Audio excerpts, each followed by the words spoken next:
power rankings. Gage, who's your number 10?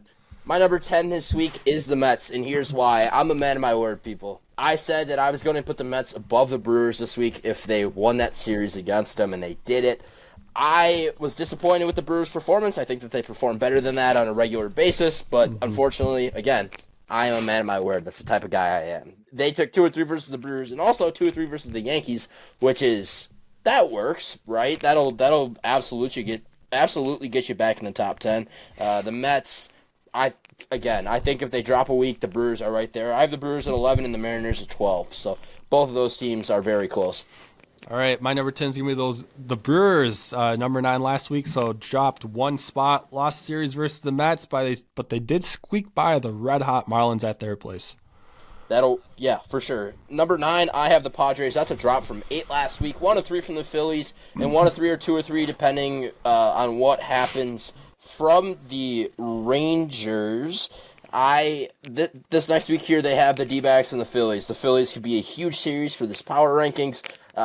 I've been taking note of which teams are playing what after, and I'll tell you that it makes my future power rankings so much easier, and that when I'm talking about it on this broadcast, the podcast, that I forget to mention it as part of, that, and I mentioned it last week, and I thought it was a really good fit. It gives you a pretty good timeline of how I'm thinking here.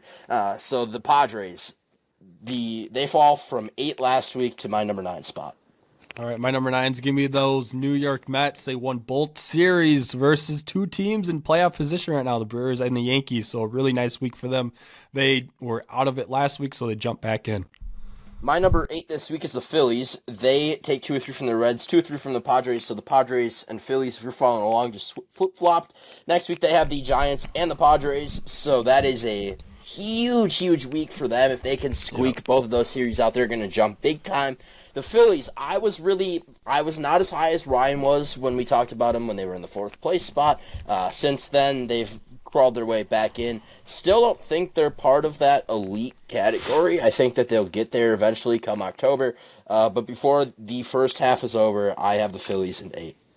All right, my number 8 is going to be the San Francisco Giants. Not great, not horrible week, but they are 8 back in the West. I'm kind of counting the West over at this point. Yeah, fair enough. At 7 here, I have the Yankees, who dropped from 5 last week. I've been high on the Yankees all season. Right now, they're giving me a reason not to. 1 of 3 versus the Mets and getting swept by the red-hot Blue Jays. I don't like dropping them out of that top 5, I'll be real honest with you. But when you lose games like that, when you lose series like that in a big way to a division rival and a city rival, those are both 2 that I don't like a team losing, especially the Yankees. I have a feeling that they're going to find their way back in this top 5 here pretty soon.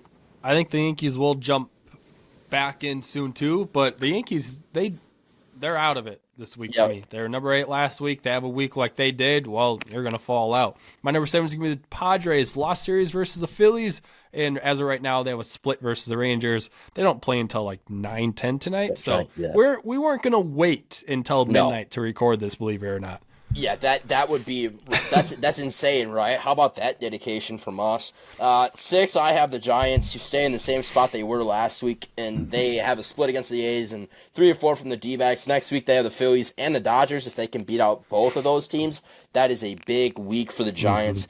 I love this Giants team, man. I started out hating them, and I'm all the way through the cycle on them. I've done the complete 180 on this team. They've turned into one of my favorite teams to watch, one of my favorite teams to follow, just because of these power rankings. I'll be honest, having them in that top, set of teams every week, they've been nothing but consistent. They've made me look good, and you got to show the love show the credit where credit's due.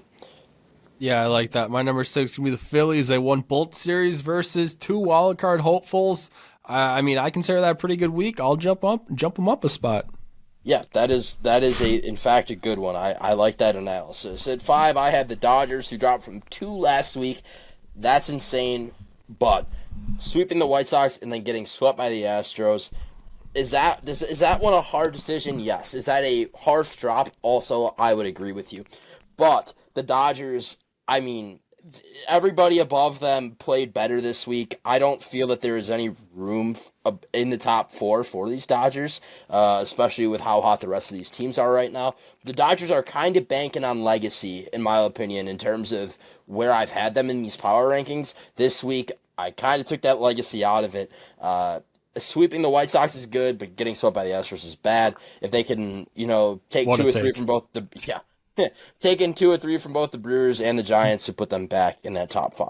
Yeah, hopefully top 3. not. Hopefully not for him. My number 5 is going to be the Toronto Blue Jays. 8-game winning streak for him. A huge, huge sweep of the Yankees to jump into first place in the American League East. And now they have a solid 2-game lead. Solid, whatever. They have margin of error lead. Can I say that? Is that a better term for it? But they've been move. Yeah, there we go. They have room to fail. They've been very impressive. That was a huge statement win over Where'd the Yankees. Where'd you have them last week? I didn't have them in. I had a huge jump for the Jays. Yeah, okay. Yeah, I was going to say, if they were on your power rankings at all and you didn't jump them, I would be disappointed. But I like that. I think the Dodgers are I think the Blue Jays are in a good spot there. I have them at 4 personally. Sweeping the Yankees is insane. That is huge. Not only is that a top team, but that's also a division rival, and that is absolutely massive. And then to not only stay hot against the Yankees, but also to beat up on the Angels pretty good. That is 2 statement series for the Blue Jays. I like them at 4 this week. Okay, my number 4 is giving me those Los Angeles Dodgers. They did what they need to do against the White Sox, but you already mentioned it, man. A swept against the Astros at your place. You know how much you hate that team, right? To go and get swept it's a great Houston team, right? But it's not great for the Dodgers standards. Yeah, at this moment, the Cubs are at 3. They swept the Guardians this week, which is not a team that, you want to sneeze at. A split with the Cards as of right now. Next week, they have the Yankees, so that could be a big follow-up. That's a 500 week in my book. Sweeping the Guardians and then splitting with a division rival. I like that for the Cubs. Yeah, the Cubs are my number 3 also. They did sweep Cleveland. They're about to win that series versus the Cardinals. They're up 11-0 the 6. If they do blow it, I'm going to have a wonderful Sunday night. But assuming they hold on to an 11-run lead, that's a huge series win against a rival who's trying to chase you in the Central. Yeah, definitely. At 2 this week, I have the Astros who swept the Dodgers and took 2 or 3 from the Rockies. Sweeping the Dodgers is a big deal. There should be no reason that they're not above the team that they just swept. I got yelled at for that last week, so we move and we develop. Astros at 2. Sweeping the Dodgers is a statement series, to say the least. It is. My number 2 is going to be those Astros also. You mentioned the sweep. Their first sweep in LA since 2008. Wow. Whoa, that is a statistic. Wow. It's been a minute. Yeah, Ryan put it very, very fair for all of you. It has been, in fact, a minute. Tigers are my one this week. That? Yeah, I was. I wasn't conscious for it, but I was alive for it. But Tigers are number 1. They, alrighty, swept the Guardians, 1-3 from the Nationals. Poor Guardians, by the way. What a rough schedule. Cubs and then Tigers. This won't happen. yeah, that's brutal. But yeah, sweeping the Guardians, 1-3 from the Nationals. That'll work. Maintaining the legacy like Ryan and I talked about with the number 1 team. I don't see a reason to move them out of 1 this week, therefore I won't. Yeah, pretty easy one here with the Tigers. Staying here again after a sweep of the Guardians. They just keep winning. The Central lead just keeps getting larger and larger for them. Right now, let me look at it. It's the Twins. 12 and a, I didn't realize it was 12 and a half games in the Central. My goodness. Wrap that one up. Oh, my goodness. The Tigers already have a cakewalk to a division title. Yeah, that's wild. That is good insane. For them, man. Yeah, good for sure. Them. For sure. Ladies and gentlemen, thanks for listening to another one. As always, you can find us anywhere you find your podcast, anywhere you're on social media. Next time you buy from Bunker Co., be sure to use code BACKTOBrew15 for 15% off your next purchase. Ladies and gentlemen, thanks for listening to another one, and we will see you in the next episode.